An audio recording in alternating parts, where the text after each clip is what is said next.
It's time to talk sports. It's Hacksaw's Headlines, a panorama of the world of sports, stories, comments, and opinions. Touchdown, San Diego! Now, here's iconic sports talk show host Lee Hacksaw Hamilton and co-host John Riley.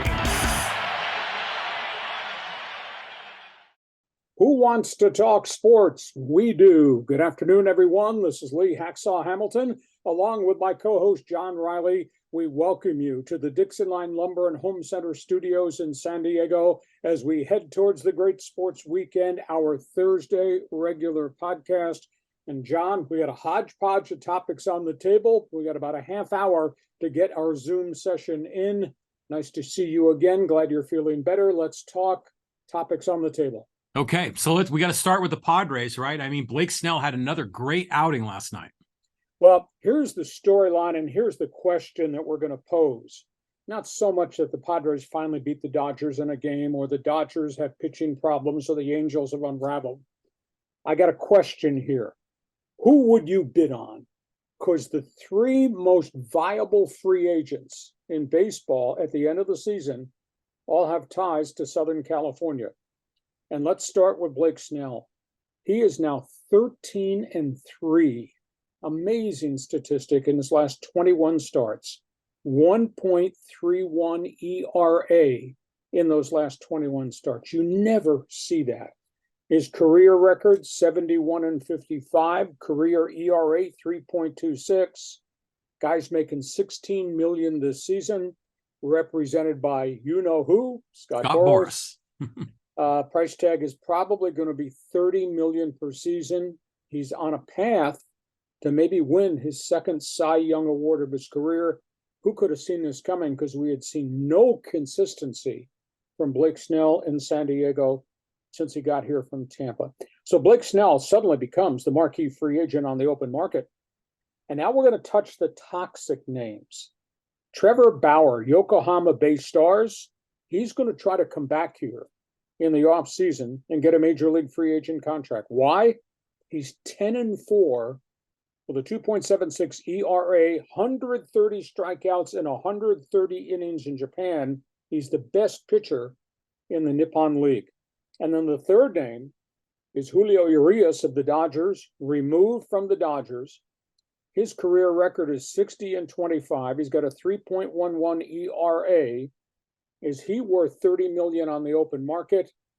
He too is represented by Scott Boras, but he is looking at a 60-game suspension. So here we are with just a couple of weeks to go in the baseball season, and you got one hot guy who's resurrected his career, one controversial guy is trying to get back here in the States and pitching really well in Japan, and the third young arm's got all these peripheral problems around him and is probably looking at a 60-game suspension. So that's one of my baseball topics today. John, go ahead and respond. Yeah, I think Julio Urias is radioactive. He's, at Dodger Stadium, they were covering the murals in the stadium. I think that's a guy that's going to struggle to get a deal. Bauer, on the other hand, he still hasn't been, busted according to the law. There's a lot of people that defend Bauer, like him or not, but he's going to get another shot somewhere else. But man, Blake Snell was just so terrific again last night against the Dodgers. He seems like he's really figured it out. To me, he's a dude that's going to cash in, and good for him, and he's a likable guy. Could the Padres afford him? How much money does Peter Seidler have? But someone's going to pay him $30 million or more a year, no doubt about it. It will be interesting to see because Seidler has a good working relationship with Scott Boras, but Boras is all about the dollars and cents. How many big money starters can you have at the front end of your rotation? Because they have a long-term commitment to Darvish. They obviously re-upped Joe Musgrove. Now, maybe they'll move some bodies off the roster, but to add another $30 million to your payroll for Blake Snell remains to be seen. Now, this is off the charts. Who knows who's going to own the Angels? You can own the Angels? I'm not going to buy the Angels, but the Angels need pitching. Could you see the Angels writing checks for Snell, Bauer, and Urias and fixing this whole thing at Anaheim Stadium just like that? Yeah, that's a great question. I mean, it depends. Is Artie Moreno still going to own the team? There's just all these big question marks around it, but it seems they've tried to get big hitters, and the big hitters always get hurt. So maybe they need to shift gears and focus on pitching. That might not be a bad approach. Okay, we go from that baseball story to a late breaking baseball story on a Thursday morning, John. Yeah, the Mets, the Red Sox, what's going on over there in the East Coast? I guess you could say front office firings and hirings just like that, and we're not even to the end of the season. Boston Red Sox, in a bit of a surprise, fired their president of baseball operations, Shane Bloom, and removed their general manager, Brian O'Halloran, in what appears to be a big shake-up at Fenway Park. Wow. They've had two really substandard seasons in Boston, chunk of it because of injuries and illness. But they were 78 and 84 last year. They dug a big hole on themselves. They crawled back into a wild card race and now faltered again. They're going to struggle to finish a 500 season. So Boston is going to go into the marketplace. I think it's one of the great organizations, one of the great baseball cities in America, John, and they're going to find a general manager, a good general manager, a general manager that is a difference maker. The Mets have filled their front office vacancy, and this, most people in baseball of the opinion, really good hire. We're talking about the hiring of David Stearns. He was the president of baseball ops and general manager in Milwaukee. They tried to get him a year ago. He was under contract. Milwaukee would not let him go. He decided not to sign an extension. He has now gone to the New York Mets as their president of operations, and the general manager, Billy Epler, will stay, but I don't know that he'll be the general manager after this miserable season they've had, wrecked by injuries. Everything will go through the office of David Stearns. And now you got Milwaukee's franchise, which is a really good team. They're in first place, built it through the farm system, really unsung heroes in pitching. They're going to need a new general manager. Now, other jobs that might be open, who knows what happens in Yankee Stadium. But this is not New York Yankee baseball as we've come to know for a long period of time. And people are inquiring through me, Padres. I just don't see the Padres hitting the eject button on A.J. Preller. I think Peter Seidler has given them this extension. They're going to try to see this thing through. But the question is, will it be a different budget, a lesser budget? And how are they going to add what they need to add to a bloated payroll that has not produced this season? So we got three teams right now in the process of moving people in and around their front office. It'll be a fascinating offseason, and there may be some more changes coming other places. You got to figure that some of the front office staff in Atlanta might be, up for a promotion, given how that organization is done. Yeah, and I might add, Toronto looks like it's really underachieving. There's something not right in that Blue Jay operation, and they've had a fair amount of success, so there could be changes there. We go from there. Let's talk NFL football. The Aaron Rodgers injury, that was just horrible. What a blow of bad luck for the Jets. Well, I guess the burning question, John, is the Jets' season over before it ever began? Aaron Rodgers has gone public, quote right there, "I will rise again," meaning he's going to come back and play next season. But John, the rehab from a torn Achilles tendon is just a monstrous rehab. Add into that, he's age 40. I think it's a really tough injury to come back at such a very important position where mobility is critical. What a disaster. He took 3 hits on the first 3 plays. And I had talked last week with you about the Jets. Can they protect the quarterback? Well, Rodgers got hit, and then he's scrambling out of the pocket and twist, and his cleats catch on the turf. The torn Achilles did not come from a blow. He was going down. His foot went one way because it was caught on the turf. It's a terrible loss. His career, as glitzy as it's been, he's had a foot fracture, shoulder fracture, fractured thumb, fractured toe, 3 concussions, and 3 calf injuries. Wow. And yet he's hardly ever off the field. But this is a long road back. Green Bay loses because in the trade to send Aaron Rodgers to the Jets, John, if he played 35% of the snaps this year, Green Bay would have gotten a number 1 pick. But they won't get the number 1 pick because he's gone. They'll settle for a number 2 pick. Now the question is, what happens to the Jets? Zack Wilson, the ex-BYU quarterback who struggled badly first 2 years, everybody, hey, the pictures at Citi Field, everybody, the fans throwing their hands up in the air as they were carting Aaron Rodgers off. What's different, though, is they've kind of rebuilt the Jets roster to kind of match Aaron Rodgers. They brought in a couple of 3 wide receivers. Well, Zack Wilson didn't have those guys his first 2 years. the offensive line last year that lost 4 offensive tackles with significant injuries. They're all back. They're all healthy. And they went out and they went into the marketplace and they got a running back. So I just got to believe that it's probably going to be a better team around Zack Wilson this time. And where are they going to go get a backup? Well, to me, the most convenient name is veteran Joe Flacco, who was a backup to the Jets the last year. Knows Robert Saleh, knows the playbook, the coaching staff, etc. Although he's never interacted with the offensive coordinator, Nathaniel Hackett. Flacco, to me, makes most sense because he steps in. He's in good shape. He knows everything. He's been in the league. He knows their playbook. There is some thought about Colt McCoy, and there was a phone call made involving Colin Kaepernick. That, to me, would make sense if this were 5 years ago, but he's been out of the NFL for 6 seasons. So Rodgers is defiant. He's always defiant about everything. Rodgers is defiant. I will rise again. I will play. It is a long road back. But I think the Jets are not going to the bottom of the floor right now because I think they got better people around Zack Wilson, and Nathaniel Hackett will just have to coach him up and make him better to fit what's there. Your response? So Aaron Rodgers, the savior in New York, he will rise again, be resurrected 3 days later. What a guy. I think this is an opportunity for Zack Wilson to step up. I mean, everything is there for him to succeed. I think that's a great thing. It's fun to think about Kaepernick, but Joe Flacco? I mean, how old is Joe Flacco? He's got to be close to 40 as well, right? Yeah, but he's only there as a backup, but he comes in the front door and he knows everything about their system. There you go. But what's your take on all of these NFL players that were upset about the turf on the field and wanting to get everyone to transition back to grass? It's a very complex thing. Union has picked up the flag and the players are right behind them.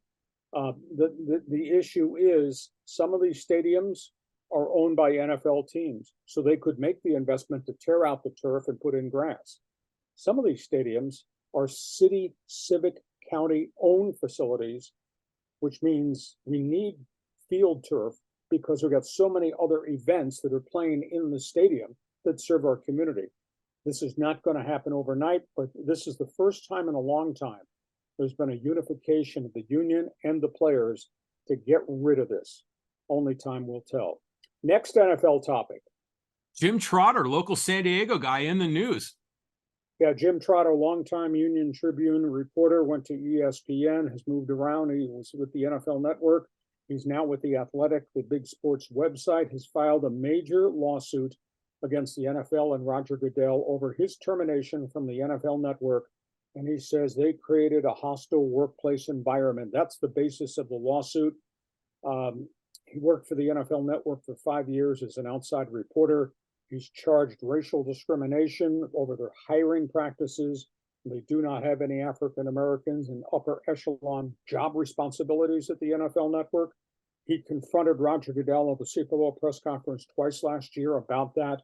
He got blown off, and then they terminated him. They did not extend his contract. He's charged also that they squashed a number of written articles that he wrote that had some very critical aspects of racial comments made by the Buffalo Bills owner, Terry Pagula, made by Jerry Jones of the Dallas Cowboys.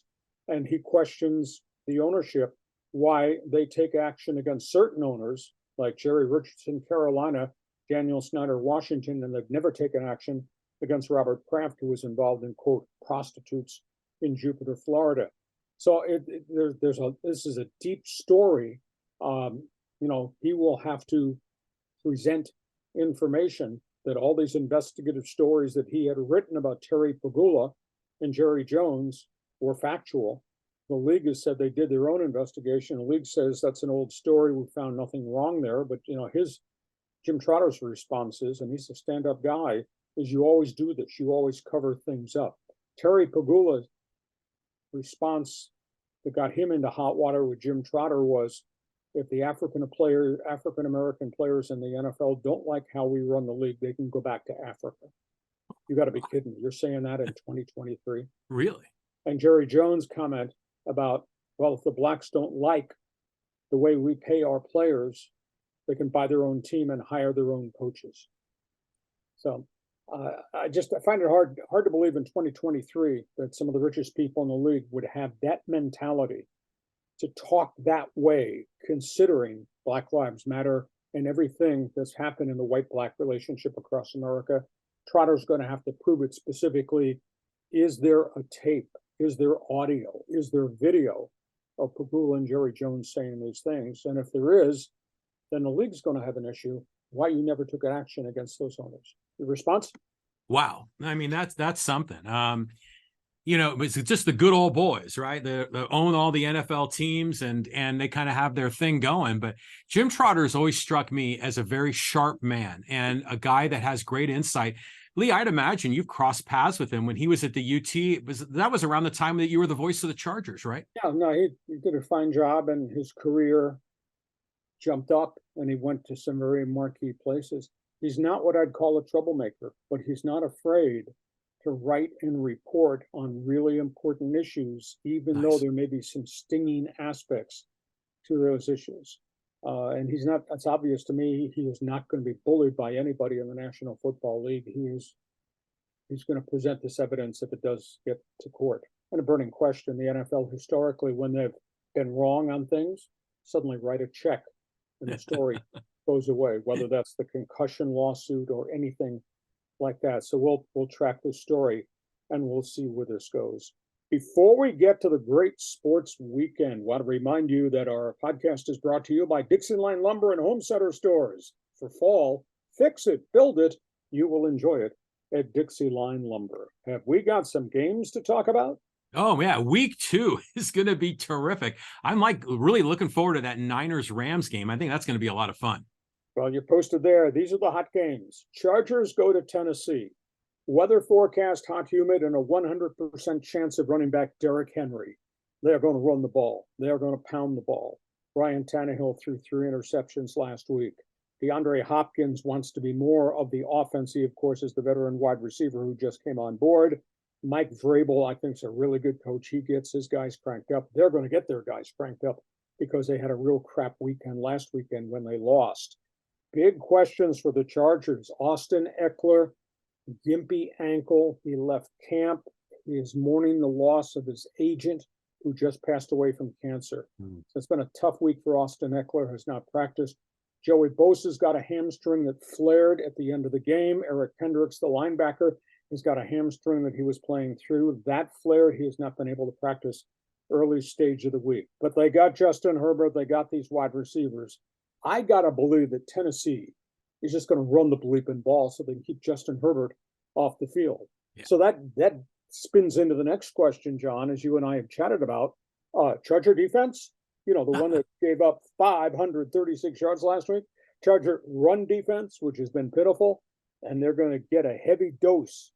Derrick Henry squared on the weekend. What do you think?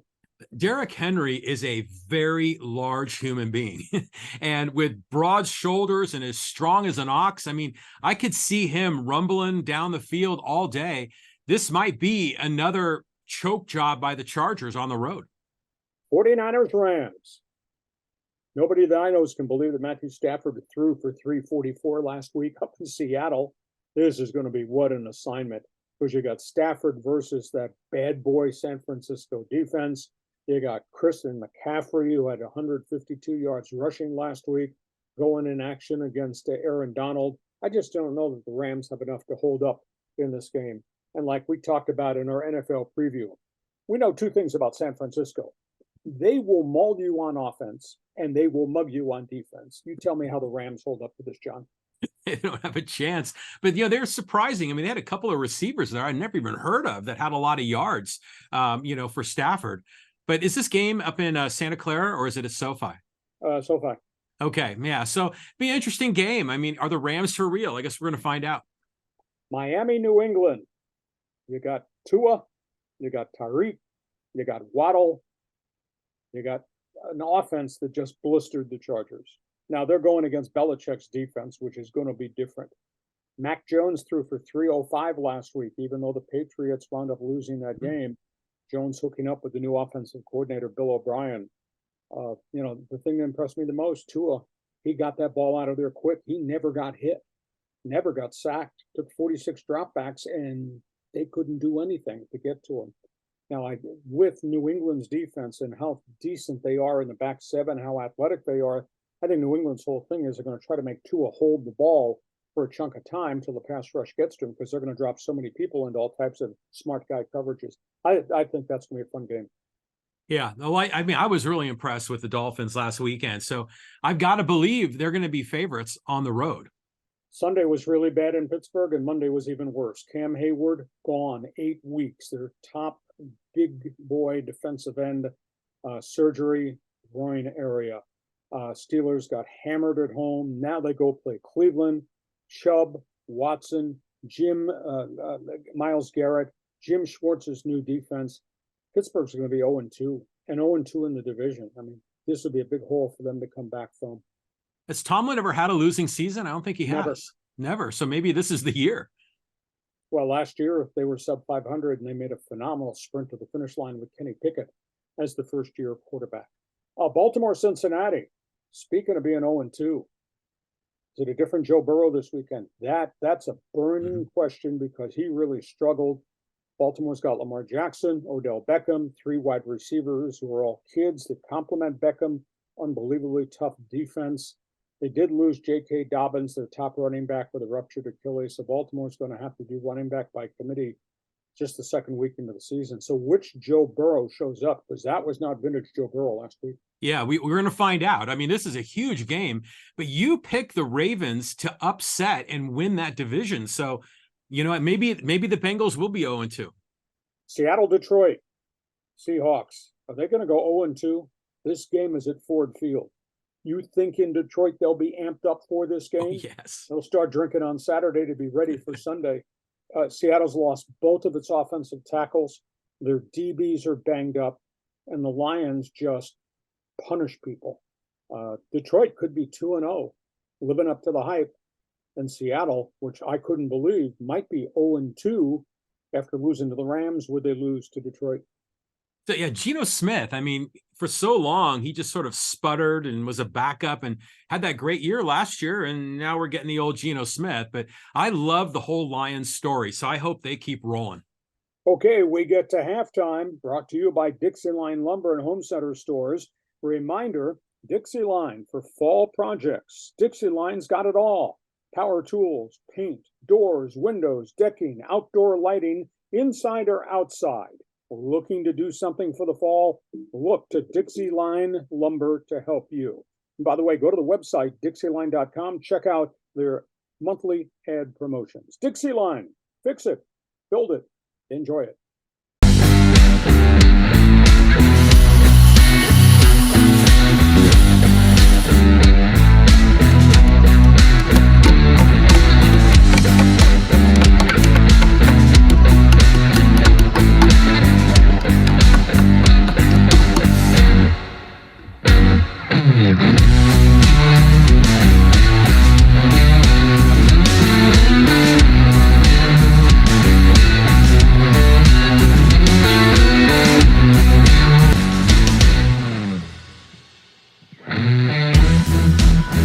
Second half of our Thursday podcast, heading towards the great sports weekend.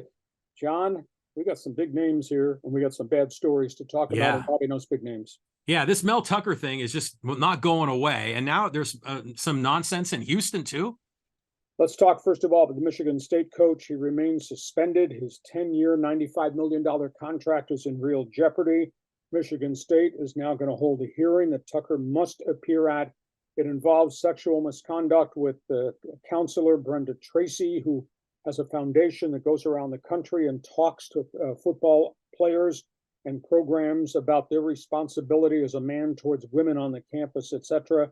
And now Mel Tucker has stood up and said, what happened between me and Brenda Tracy was my private life on my private time.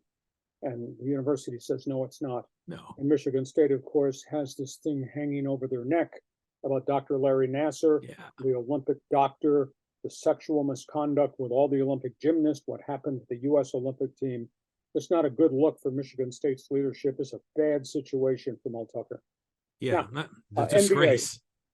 Houston, Kevin Porter is going to be expelled from the NBA. Star guard, 24 points a game. NBA doesn't give a crap.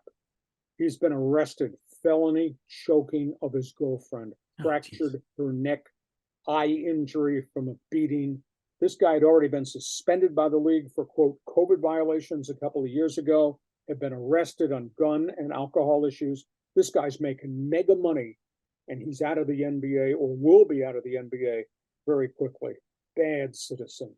How do you make those decisions to do what he did? Third name is a controversial soccer name, Paul Pogba. Manchester United got rid of him after paying a phenomenal amount of money to get him. His career just sputtered with Man U. He was a coaching nightmare. He wound up going to Juventus of Italy. Manchester United opened the door, said, leave. He just tested positive for PEDs. That's a 4-year violation. It's probably end of your career.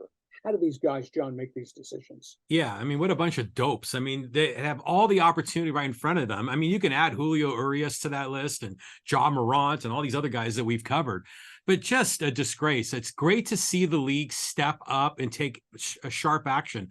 But wow, 4 years for PEDs in international soccer. That's a ton. That's how FIFA deals with it, and they deal with it really sternly. Last topic on the table. This is about soccer. Corner, kick me a question or two here. Okay, so yeah, USA, Saudi. I mean, what's going on here between these two nations and teams? Okay, let's talk about Team USA. Greg Berhalter has taken control of the program. They played 2 friendly games this past week internationally. They just won 4-0 against Oman. They had a 2-0 victory in the first international. Roberto Pepe scores another goal. Valerian Balogun scores his first goal for Berhalter. Goaltender Matt Turner continues to do really well. Turner's from Nottingham Forest and is playing really well in the EPL. Comes back here, and Cornerstones Team USA, they're now 2-0 in friendlies. Matt Crocker, the general manager of the entire U.S. soccer program, says the interviews have begun privately behind closed doors. They will have a new coach for the U.S. women's team, he believes, by the 1st of November. And as he says, we have a lot of young talent, and there are a lot of coaches that want to coach that young talent in Team USA. And we spent the entire spring and summer talking about the Saudi League and the amount of money the public investment firm was funneling out to try to steal players. Just been reported in the London Guardian. The English Premier League teams made $311 million from the Saudi fund with transfer of players out the door. That's a stunning story.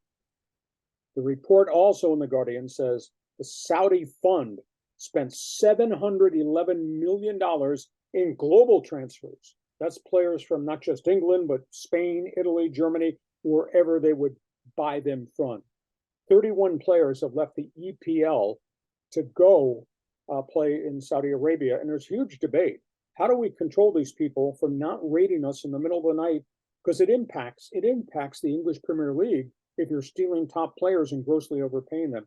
Nobody has a solution to that situation. So, John, you got Team USA to talk about, and you got the Saudis to talk about. Yeah, well, good on Team USA for getting organized for a new coach. I like that. I saw a little bit of the game against Oman. I saw Berhalter on the sidelines. I'm like, okay, now I'm starting to feel it again. But the Saudi thing's crazy. I mean, they got so much money. I mean, we've learned in America, as Padre fans, you can't just keep paying money and it's going to solve all the problems. But yeah, I mean, if a lot of the top players are leaving the EPL, I mean, that's the premier league on the planet. That's got to be a big blow for those teams. But, you know, still, I mean, the fans are going to show up and watch those teams on TV anyways. So maybe it's not that bad of a financial hit to England. Okay, closing comment here before we wrap things up. For everybody that joins us on our live streams, on our Monday bonus podcast and our regular Thursday podcast, John, how can they subscribe? And when we come back next Monday, we'll reopen the fans forum portal to give them to join us. But how do they subscribe? What do we offer them? And then how do they do the fans forum? Okay, so you can subscribe to Hacksaw's content all over the internet. So on all the audio-only podcast platforms like Google and Apple and Stitcher and everything else, you can subscribe there. Subscribe on YouTube. Click on that bell. You'll get the updates. We're releasing video content every day of the week on YouTube. And then, you know, Hacksaw is also on Instagram and Threads and what else? TikTok and Facebook and Twitter, and of course, YouTube. So make sure you like, follow, share, and subscribe to all the Hacksaw content so you'll get the latest updates. And if you like sports, check my website. It's all written, LeeHacksawHamilton.com. We'll return to our regular format come Monday with our bonus package podcast. John, it's been interesting. Great weekend ahead of us. Have yourself a great sports weekend. We'll see you come Monday. Come Monday, we'll be ready to go. And for you viewing us, thanks for joining us on our Thursday podcast on Hacksaw's Headlines. Join us again for Hacksaw's Headlines on YouTube, Facebook, and Twitter. And find the audio version on your favorite podcast app. Touchdown, San Diego! For more content, go to LeeHacksawHamilton.com.